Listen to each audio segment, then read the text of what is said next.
Caffeine is a central nervous system stimulant and is found in tea, coffee, chocolate, and many fizzy drinks, such as Coca-Cola. A cup of normal strength coffee will contain about 100 milligrams of caffeine. The average consumption is 3.5 cups a day. It has been found that as little as 200 milligrams may reduce performance, and that 6 to 8 cups may cause dependence. 20 or more cups a day may result in withdrawal symptoms, hearing noises, seeing flashes, increased heart rate and blood pressure. Caffeine is also a diuretic and can increase dehydration, especially when relative humidity is low, as in an airliner. It is far better to drink water than coffee on a plane. Regular intake of caffeine over a long period can have many effects. Here are a few: ulcers, hypertension, increased risk of cardiac arrest, personality disorders, insomnia, disorientation, and hyperactivity.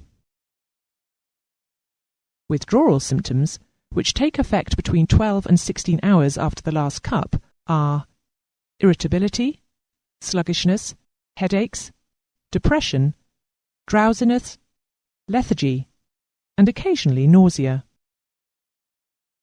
Here is an approximate guide to the caffeine content of some common drinks.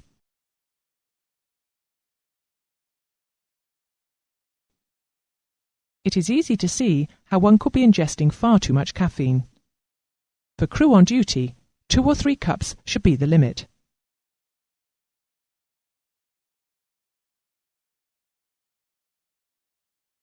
Alcohol and flying do not go together. Once in the bloodstream, alcohol acts as a depressant on the central nervous system. It reduces response times, and it can also make one more reckless, as the effectiveness of the inhibition centre in the brain is compromised. Even small amounts of alcohol can produce the following effects: impaired judgment, inability to reason, degraded muscle coordination, lack of inhibition and increased recklessness, degraded vision, balance and sensory illusions. Indeed, the effect on balance can continue for up to 48 hours after ingestion, as it is thought that alcohol affects the special gravity of the endolymph in the labyrinth of the inner ear. Disrupted sleep. REM sleep is reduced and causes early waking. Greater susceptibility to hypoxia. Damage to liver, heart, brain and blood cells. Disrupted short and long-term memory. Slowed reaction times. A false perception that performance has improved. High altitude worsens these effects. Needless to say, drink and medication should not be taken together, as they may interact in an unpredictable way. In order to avoid long-term physical damage, guidelines have been drawn as to the maximum that one should drink in a week. For men, it is 5 units a day, and 21 units per week, 1 unit being half a pint of beer, or a glass of wine, or 1 measure of spirits. For women, it is 3 units a day and 14 units a week.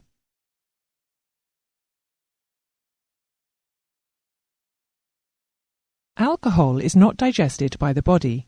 It is absorbed directly from the stomach and the intestines into the bloodstream, and being water-soluble, this happens quickly. Blood analysis gives a very accurate alcohol content reading.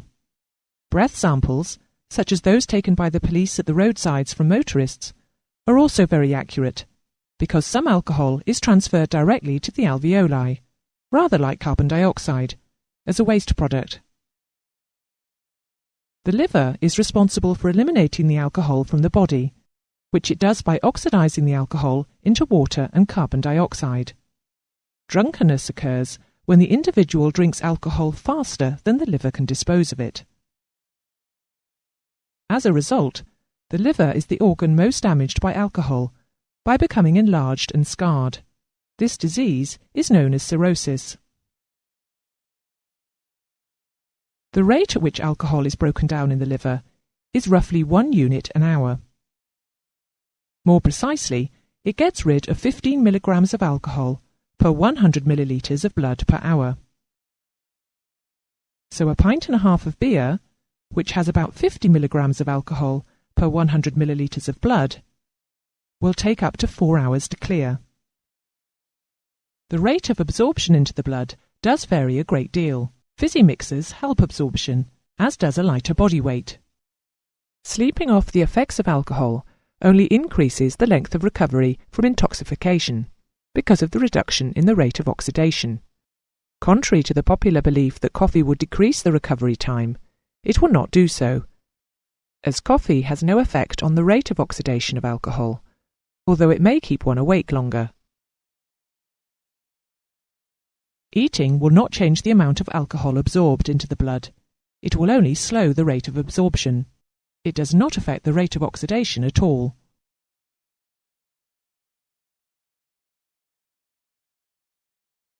JAR OBS specifies a maximum blood alcoholic limit of 20 milligrams in 100 millilitres of blood, which equates to a little more than half a pint of beer. This is 1/4 of the drink driving limit. It is consequently advised that pilots should not fly within 8 hours of taking even a small drink. There is an old adage of 8 hours between bottle and throttle. This should be a minimum, and the period should be longer the more one has had to drink. Airlines frequently enforce a rule of no alcohol on the day of flight. Dependency on alcohol can creep up on one in an insidious way, so one should monitor one's own and one's colleagues' levels of drinking. The World Health Organization defines alcoholism as when the excessive use of alcohol repeatedly damages a person's physical, mental, or social life. The main characteristic of an alcoholic's drinking pattern is that he cannot stop after one drink, but continues to drink and increases the amount he drinks daily. No profession is exempt, but some long-haul aircrew in particular have a higher than average risk, as they are exposed to both social isolation and social drinking, boredom, easy access to cheap alcohol, and sleep difficulties caused by large time changes. If a colleague appears to be drinking too much, it is the responsibility of other crew to have a word with him or with the company's staff, as it is a problem that needs to be addressed. An aircraft is no place for a person with a drink problem. Signs of drink dependency are drinking alone, gulping the first drink, preoccupation with the next drink, becoming defensive or angry when criticized for drinking so much, hiding his alcohol supply, loss of memory of events when drunk, morning shakes, high tolerance to alcohol, watery and yellow feces. The only real remedy is total abstinence, as alcoholism is regarded as a lifelong illness, with the inevitable withdrawal symptoms. The support of colleagues, friends and family is essential to avoid a relapse. The first step is to admit that there is a problem. For example, Alcoholics Anonymous ask those participating in their meetings to introduce themselves by saying, "My name is," and "I'm an alcoholic." This brings us to the end of this chapter.